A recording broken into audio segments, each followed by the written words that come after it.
সবাইকে জয় যিশু। আমাদের মহান প্রেমময় পিতা প্রভু যিশু খ্রিস্টের নামে আমি আজকে সবাইকে স্বাগত জানাই। আশা করি আপনারা প্রত্যেকে প্রভু যিশুর দয়ায় ভালো আছেন, সুস্থ আছেন। আমরা আজকে এই সময় তার অনুগ্রহে এবং দয়াতে পেয়েছি, তাই আসুন এই সময় আমরা ঈশ্বরের বাক্যপাঠের মধ্য দিয়ে যাই এবং তার কাছে আমাদের নিজেদের জীবনকে সমর্পণ করি এবং প্রার্থনা করি। আসুন আমি আজকে যে বিষয়ের উপরে বাক্যপাঠ করব তা হচ্ছে মথিলিখিত সুসমাচার তার 14 অধ্যায় 22 থেকে 33 পদ পর্যন্ত। আমরা দেখি এখানে ঈশ্বরের বাক্য কি বলে। আর যিশু তখনই শিষ্যদিগকে দৃঢ় করিয়া বলিয়া দিলেন যেন তাহারা নৌকায় উঠিয়া তাহার অগ্রে পরপারে যান, আর ইতিমধ্যে তিনি লোকদিগকে বিদায় করিয়া দিবেন। পরে তিনি লোকদিগকে বিদায় করিয়া বিরলে প্রার্থনা করিবার নিমিত্ত পর্বতে উঠিলেন। সন্ধ্যা হইলে পর তিনি সেই স্থানে একাকী থাকিলেন, কিন্তু নৌকাখানি স্থল হইতে অনেকটা দূরে গিয়া পড়িয়াছিল, তরঙ্গে টলমল করিতেছিল, কারণ বাতাস প্রতিকূল ছিল। পরে চতুর্থ প্রহর রাত্রিতে তিনি সমুদ্রের উপর দিয়া হাঁটিয়া তাহাদের নিকটে আসিলেন। তখন শিষ্যরা তাহাকে সমুদ্রের উপর দিয়া হাঁটিতে দেখিয়া ত্রাসযুক্ত হইয়া কহিলেন, এ কি অপচ্ছায়া, আর ভয়ে চেঁচাইতে লাগিলেন। কিন্তু যীশু তখনই তাহাদের সহিত কথা কহিলেন, বলিলেন, সাহস করো, এ আমি, ভয় করিও না। তখন পিতর উত্তর করিয়া তাহাকে কহিলেন, হে প্রভু, যদি আপনি হন তবে আমাকে জলের উপর দিয়া আপনার নিকটে যাইতে আজ্ঞা করুন। তিনি বলিলেন, আইসো। তাহাতে পিতর নৌকা হইতে নামিয়া জলের উপর দিয়া হাঁটিয়া যিশুর কাছে চলিলেন। কিন্তু বাতাস দেখিয়া তিনি ভয় পাইলেন এবং ডুবিয়া যাইতে যাইতে উচ্চস্বরে ডাকিয়া কহিলেন, হে প্রভু, আমায় রক্ষা করুন। তখনই যিশু হাত বাড়াইয়া তাহাকে ধরিলেন আর তাহাকে কহিলেন, হে অল্প বিশ্বাসী, কেন সন্দেহ করিলে? পরে তাহারা নৌকায় উঠিলে বাতাস থামিয়া গেল, আর যাহারা নৌকায় ছিলেন তাহারা আসিয়া তাহাকে প্রণাম করিয়া কহিলেন, সত্যই আপনি ঈশ্বরের পুত্র। আমেন। ঈশ্বর তার আপন বাক্যে আমাদের প্রত্যেককে আশীর্বাদ করুন। আমরা এই বাক্যে আমরা এখানে দেখি যে একটা ঘটনা, যেখানে প্রভু যীশু তার আগে যে ঘটনা ছিল সেখানে আমরা দেখেছি যে 5খানি রুটি ও 2টি মাছ দিয়ে প্রভু যীশু কি করেছিলেন, 5,000 লোককে তিনি খাইয়েছিলেন। এবং সেখানে সেই কাজ শেষ সমাপ্ত হওয়ার পরে তিনি কি বললেন, যে শিষ্যদেরকে বলেছিলেন যে তোমরা এগিয়ে যাও, অর্থাৎ তাদেরকে পরপারে অর্থাৎ অন্য এক জায়গায় যাওয়ার কথা বলেছিলেন, কারণ এখানকার কাজ সমাপ্ত হয়ে গেছে, এখন অন্য জায়গায় যাওয়ার কথা বলেছিলেন। তাই শিষ্যরা নৌকায় উঠে পরপারে চলে গেলেন। কিন্তু তারা নৌকায় যখন যাচ্ছিলেন তখন প্রভু যীশু কী করলেন, তিনি একাকী পিতার সাথে তিনি কথা বললেন, অর্থাৎ তিনি প্রার্থনা করলেন। এবং তিনি এটাও বুঝতে পেরেছিলেন যে নৌকা এখন ঝড়ে টলমল হচ্ছে, তার শিষ্যরা ভয় পাচ্ছে, তিনি এটাও বুঝতে পেরেছিলেন। তাই তিনি চতুর্থ প্রহরে রাত্রির শেষের দিকে তিনি কী করলেন, যে জলের উপর দিয়ে হেঁটে শিষ্যদের কাছে আসছিলেন। আর শিষ্যরা তাকে দেখে ভয় পেয়েছিল প্রথমে। পরে যখন তিনি বললেন যে আমি, ভয় পাওয়ার কিছু নেই, তখন পিতর বললেন যে প্রভু, যদি আপনি হন তো তাহলে আমাকে আজ্ঞা দিন, আমি আপনার কাছে জলের উপর দিয়ে যাব। তখন প্রভু যীশু বললেন, এসো। কিন্তু আমরা এখানে দেখি যে তারপরে পিতর গেলেন, কিন্তু পিতর এদিক ওদিক তাকিয়ে যখন ভয় পেলেন, সমুদ্রের তরঙ্গ দেখে ভয় পেলেন, তখন তিনি ডুবে যাচ্ছিলেন এবং তিনি হাত বাড়িয়ে প্রভু যীশুকে চিৎকার করে বলেছিলেন, হে প্রভু, আমাকে বাঁচান। তখন প্রভু তাকে তার হাত ধরে তুলে নিয়েছিলেন এবং নৌকায় উঠেছিলেন, এবং আমরা দেখি ঝড় থেমে গেছিল। এবং তখন সেখানে যারা ছিল তারা প্রভুকে প্রণাম করেছিল এবং কি করেছিল, যে বলেছিল যে ইনি সেই ঈশ্বরের পুত্র। আমরা ঘটনা এটাই পড়লাম। তা এখানে আমরা যে বিষয় আজকে আমরা দেখব, যে আমাদের বিশ্বাস, প্রার্থনা এবং আমাদের প্রভু যিশুর সহিত আমাদের গমনাগমন আমাদের জীবনে, বাস্তবিক জীবনে আমরা কিভাবে করি তার উপরে আমরা এখান থেকে আমি আপনাদের সাথে কিছু আলোচনা করব। আমরা দেখি এখানে নৌকা হচ্ছে আমাদের জীবন, অর্থাৎ আমরা যেখানে বসবাস করি সেটা হচ্ছে আমাদের নৌকা, আর সমুদ্র হচ্ছে এই পৃথিবী, আর প্রভু যিশু আমাদের সম্মুখে তিনি রয়েছেন। অর্থাৎ আমরা যারা প্রভু যিশুকে বিশ্বাস করি, আমাদেরকে তিনি বলেছেন যে এগিয়ে চলো, তোমরা এগিয়ে চলো। অর্থাৎ প্রভু যিশুতে আমাদেরকে বৃদ্ধি পেতে বা বেড়ে চলতে তিনি আমাদেরকে আজ্ঞা দিয়েছেন, এবং সেই আজ্ঞা যখন আমরা মেনে চলি তখন আমাদের জীবনে কোনো বিপদ আসে না। কিন্তু এখানে আমরা দেখি তার শিষ্যরা বেরিয়ে তো গিয়েছিলেন যে এগিয়ে যাওয়ার জন্য, কিন্তু তাদের মধ্যে হয়তো এটাই সন্দেহ ছিল যে প্রভু যিশু আমাদের সাথে নেই। অর্থাৎ তারা প্রভু যিশুর অভাবটা তারা হয়তো অনুভব করেছিল, এবং আমরা দেখি যে তারা ঝড়ের সম্মুখে বা সমুদ্রের তরঙ্গের সম্মুখে তারা পড়েছিলেন।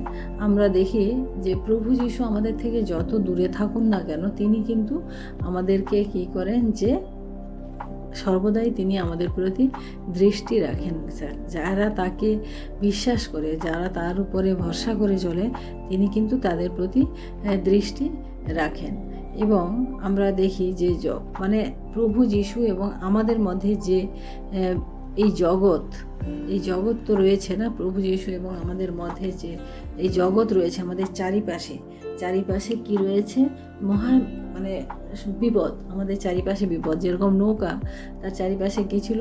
প্রচণ্ড সমুদ্র তরঙ্গ, জল প্রচণ্ড, যেদিকে তারা যদি নৌকা থেকে তারা যদি বেরিয়ে এদিক ওদিক যায় তাহলে কি হবে? তারা বিপদের মধ্যে পড়বে।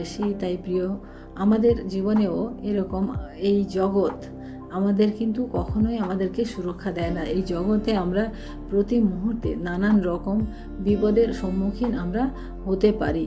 যদি আমাদের দৃষ্টি প্রভু যিশুর উপর থেকে আমরা যদি সরিয়ে নিই, বা প্রভু যিশুতে যদি আমাদের দৃষ্টি স্থির না থাকে, যেভাবে আমরা পিতরকে দেখি, যে পিতর প্রভু যিশুকে দেখে অনেক উৎসাহে অনেক আগে বেড়ে গেছিল না, তার 12 জন শিষ্য থেকেও তিনি অনেকটা অ্যাডভান্স, অর্থাৎ তিনি অনেকটা আগে ছিলেন প্রভু যিশুর কাছে।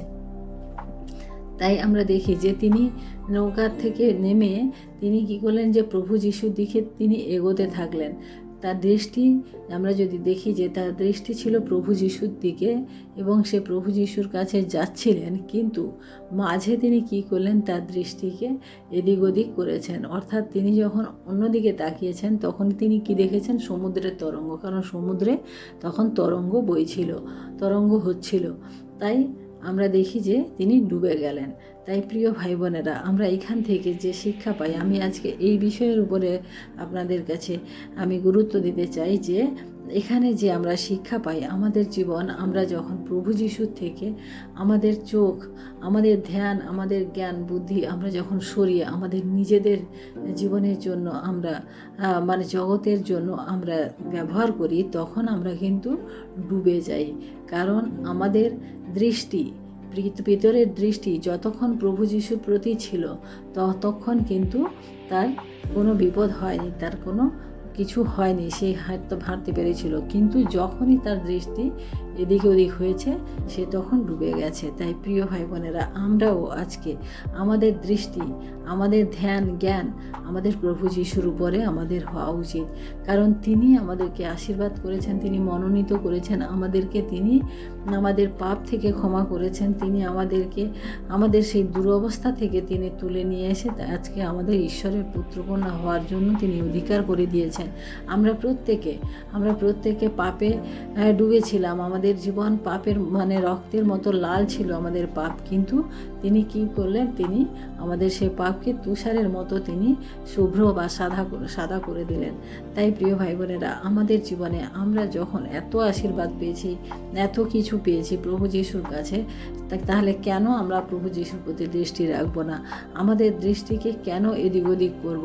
আমাদের বিশ্বাস, আমাদের সমস্ত ধ্যান জ্ঞান আমরা যখন প্রভু যিশুর প্রতি করি, তখন আমাদের যে প্রয়োজন, আমরা জানি না আমাদের প্রত্যেকের অনেক কিছু প্রয়োজন রয়েছে, আমাদের জীবনে অনেক কিছু প্রয়োজন রয়েছে, কিন্তু আমরা কি করি, সেই প্রয়োজন অনুযায়ী আমরা ঈশ্বরের কাছে চাইতে শুরু করি, কিন্তু আমাদের ধ্যান জ্ঞান প্রভুর প্রতি থাকে না। কারণ প্রভু যেভাবে বলেন সেভাবে আমরা চলি না, আমরা প্রভুর বাক্য আমরা মনন করি না। কারণ তখনই আমরা প্রভুর প্রতি আমাদের জীবন মানে আসক্ত থাকবে যতক্ষণ আমরা তার বাক্য পাঠ করতে পারবো, যতক্ষণে তার বাক্যের মধ্য দিয়ে থাকতে পারবো। কারণ ঈশ্বরের বাক্য যদি আমাদের অন্তরে না থাকে, আমাদের মধ্যে না থাকে, তাহলে আমাদের ধ্যানকে আমরা অন্য দিকে চলে যাবে, কারণ অন্য কিছু বাক্য আমাদের জীবনে চলে আসবে। তাই প্রিয় ভাই বোনেরা, আজকে আমি বলতে চাই যে আমরা যারা প্রভু যিশুকে বিশ্বাস করি, যারা ভরসা করি, আমাদের কোনো কিছু চাইতে হবে না। আপনি বলুন, আর আপনার সন্তান যখন আপনার ঘরে আসে, তার কোনো কিছু তার চাওয়ার দরকার হয় না, তার যেটা প্রয়োজন সে সেটাই ব্যবহার করে, যেটা প্রয়োজন সে সেটাই গ্রহণ করে। তাই আমাদেরও এই জগৎ তিনি আমাদের জন্য দিয়েছেন, তিনি এই জগতের অধিকর্তা এবং তার সন্তান আমরা, এবং অতএব আমাদের কোনো কিছুর অভাব বা কোনো কিছুর প্রয়োজন আমরা যেটা অনুভব করি সেটা হচ্ছে আমাদের জাগতিক লালসার জন্য আমরা করি। কিন্তু আমরা যদি প্রভুর উপরে বিশ্বাস করি বা ভরসা করি বা প্রভুর দিকে দৃষ্টিপাত করি, তাহলে আমাদের এই সমস্ত কিছু আর থাকবে না। আমাদের আমরা বলি যে আমরা আশীর্বাদ পেয়েছি না, আমরা কিসের আশীর্বাদ পেয়েছি? আমরা বলতে পারি, আমরা কি বলতে পারি যে আমরা কিসের আশীর্বাদ পেয়েছি? আমরা যদি এফেসীয় তার 2 অধ্যায় 1 পদ এবং 4 থেকে 6 পদ পাঠ করি। এফেসীয় 2 অধ্যায় 1 থেকে 1 পদ আমি আগে পাঠ করি আপনাদের জন্য। আর যখন তোমরা আপন আপন অপরাধে ও পাপে মৃত ছিলে, তখন তিনি তোমাদিগকে জীবিত করিলেন। অর্থাৎ আমাদের আশীর্বাদ হচ্ছে এটাই যে আমরা যখন পাপে মৃত ছিলাম, তিনি আমাদিগকে জীবিত করেছেন, তিনি আমাদেরকে সেখান থেকে তিনি তুলে নিয়েছেন। আমি 4 থেকে 6 পদ পর্যন্ত আমার পাঠ করি। কিন্তু ঈশ্বর দয়া ধনবান বলিয়া আপনার যে মহাপ্রেমে আমাদিগকে প্রেম করিলেন, তৎপ্রযুক্ত আমাদিগকে এমনকি অপরাধে মৃত আমাদিগকে খ্রিস্টের সহিত জীবিত করিলেন। অনুগ্রহেই তোমরা পরিত্রাণ পাইয়াছ, এবং তিনি খ্রিস্ট যিশুতে আমাদিগকে তাহার সহিত উঠাইলেন এবং তাহার সহিত স্বর্গীয় স্থানে বসাইলেন। অর্থাৎ আমরা যে আশীর্বাদ পেয়েছি তার কাছ থেকে, অর্থাৎ তিনি আমাদিগকে আমাদের পাপ থেকে উদ্ধার করেছেন এবং আমাদিগকে তার পুত্র বা কন্যা হওয়ার অধিকার দিয়েছেন, এবং এটা দিয়েছেন যে স্বর্গীয় স্থানে তার সাথে বসবাস করার তিনি অধিকার দিয়েছেন। এই হচ্ছে আমাদের আশীর্বাদ। প্রভু যিশু আমাদেরকে এইভাবে আশীর্বাদ করেছেন। আমি আর একটি বাক্য পড়ি। আমরা প্রেরিতের পুস্তক তার 17 অধ্যায় আমি 28 পদ আমি পাঠ করি। কেননা তাহাতেই আমাদের জীবিত গতি ও সত্তা, অর্থাৎ প্রভু যিশুতেই আমরা জীবিত রয়েছি। প্রভু যিশুতে আমরা আমাদের চলার পথ, গতিপথ এবং আমাদের সত্তা, আমাদের যে অস্তিত্ব, আমরা তার উপরেই আমরা যেন নির্ভর করে থাকি।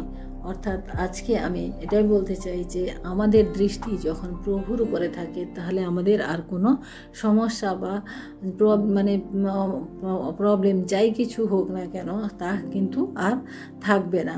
আমাদের দৃষ্টি, আমাদের বিশ্বাস, আমাদের ভরসা, আমাদের সমস্ত কিছু আমাদের প্রভু যিশুর উপরে করা উচিত। পিতর যেভাবে অন্যদিকে ধ্যান দিয়েছিল, তার জন্য সে ডুবে গেছিল। আজকে প্রিয় ভাই বোনেরা, আমরাও যদি অন্যদিকে আমাদের ধ্যানকে, আমাদের দৃষ্টিকে আমরা যদি সরাই, তাহলে আমরাও সেভাবে আমরা মারা পড়ব বা ডুবে যাব।